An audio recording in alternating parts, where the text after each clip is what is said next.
मुगल वास्तुकला का सर्वप्रथम उदाहरण हुमायूं का मकबरा।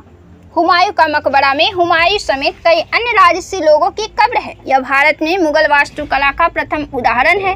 यहाँ62 शैली है जो बाद में ताजमहल को जन्म दिया। यह मकबरा हुमायूं की विधवा बेगम हमीदा बानो बेगम के आदेशानुसार 1562 में बना था। इस भवन के वास्तुकार सैयद मुबारक इब्न मिराक घियासुद्दीन एवं उसके पिता मिराक घियासुद्दीन ने उन्हें अफगानिस्तान के हेरात शहर से विशेष रूप से बुलवाया गया था। मुख्य इमारत लगभग 8 वर्षों में बनकर तैयार हुई और भारतीय उपमहाद्वीप में चारबाग शैली का प्रथम उदाहरण बनी। 1993 में इस इमारत को यूनेस्को द्वारा विश्व धरोहर स्थल घोषित किया गया। चारबाग शैली यहाँ से पहले भारत में कभी नहीं देखे गए थे, लेकिन इसके बाद यह शैली अनेक इमारतों का अभिन्न अंग बनता चला गया। यह मकबरा मुगलों द्वारा इससे पूर्व निर्मित हुमायूं के पिता बाबर के काबुल स्थित मकबरे बागे बाबर से एकदम भिन्न था। बाबर के साथ ही सम्राटों को बाग में बने मकबरों में दफन करने की परंपरा आरंभ हुई थी। अपने पूर्वज तैमूर लंग के समरकंद में बने मकबरे पर आधारित ये इमारत भारत में आगे आने वाली मुगल स्थापत्य के मकबरों के लिए प्रेरणा बना। ये स्थापत्य अपने चरम पर ताजमहल के साथ पहुंचा। संत निजामुद्दीन दिल्ली के प्रसिद्ध सूफी संत हुए।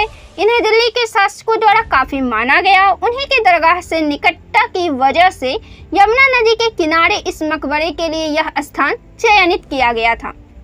भारतीय स्वतंत्रता संग्राम के दौरान मुगल सम्राट बहादुर शाह जफर ने अन्य 3 राजकुमारों के साथ यहाँ शरण ली थी और अब अंत में ब्रिटिश द्वारा उन्हें यहाँ से गिरफ्तार किया गया और उनके अंतिम दम तक रंगून में रखा गया था। तब उन्होंने भावना को अपने शब्दों में इस तरह बांधा था जो इसे भावनात्मक चादर ओढ़ाता है। जलाया यार ने ऐसा कि हम वतन से चले, समा के रोते इस अंजुमन से चले। अब्द अल कादिर बंदायूनी एक समकालीन इतिहासकार के अनुसार इस मकबरे का स्थापत्य फारसी वास्तुकार मिराक मिर्जा घियास ने किया था। उन्हें उज्बेकिस्तान से विशेष तौर पर बुलाया गया था, लेकिन इसके पूर्ण निर्माण होने के पहले वे चल बसे और उनके इस अधूरे कार्य को उनके बेटे सैयद मोहम्मद बिन इब्न मिराक घियासुद्दीन ने पूरा किया था। मकबरा 1571 में बनकर पूर्ण हुआ। इमारत पर फारसी ब्लूअस गुंबद बना है जो सर्वप्रथम सिकंदर लोदी के मकबरे में देखा गया था। गुंबद के ऊपर 6 मीटर ऊंचा पीतल का किरीट कलश स्थापित है और इसके ऊपर चंद्रमा लगा हुआ है जो तैमूर वंश के मकबरों से मिलता है। इस इमारत में लाल बलुआ पत्थर पर श्वेत संगमरमर के संयोजन का सर्वप्रथम प्रयोग किया गया था। इसके साथ ही इसमें बहुत से भारतीय स्थापत्य कला के घटक देखने को मिलते हैं, जैसे मुख्य गुंबद को घेरे हुए राजस्थानी स्थापत्य कला की छोटी छतरियां जो मूल रूप से नीली टाइल से ढकी हुई थी। बाहर से सरल दिखने वाली इमारत की आंतरिक योजना कुछ जटिल है। इसमें मुख्य केंद्रीय कक्ष सहित 9 वर्गाकार कक्ष बने हैं। इनमें बीच में बने मुख्य कक्ष को घेरे हुए शेष 8 दुमंजिले कक्ष बीच में खुलते हैं।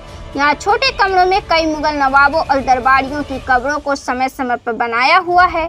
इनमें से प्रमुख है हमीदा बानो बेगम और दारा शिकोह की कब्रें। इस इमारत की पूर्ण शोभा इसको घेरे हुए 30 एकड़ में फैले चारबाग शैली के मुगल उद्यानों से निखरती है। ये उद्यान भारत ही नहीं वरन दक्षिण एशिया में अपनी प्रकार के पहले उदाहरण थे।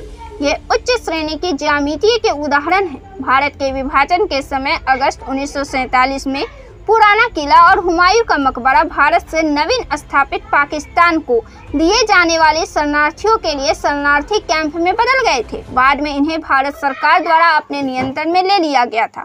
ये कैंप लगभग 5 वर्षों तक रहे और इनसे स्मारकों को अत्यधिक क्षति पहुंची, खासकर इनके बगीचों, पानी की सुंदर नालियों आदि को। यहाँ का जीर्णोद्धार कार्य आगा खां सांस्कृतिक ट्रस्ट द्वारा भारतीय पुरातात्विक सर्वेक्षण विभाग से 1997 में आरंभ हुए सर्वेक्षण के बाद 1999 के लगभग आरंभ हुआ और मार्च 2003 में पूर्ण हुआ।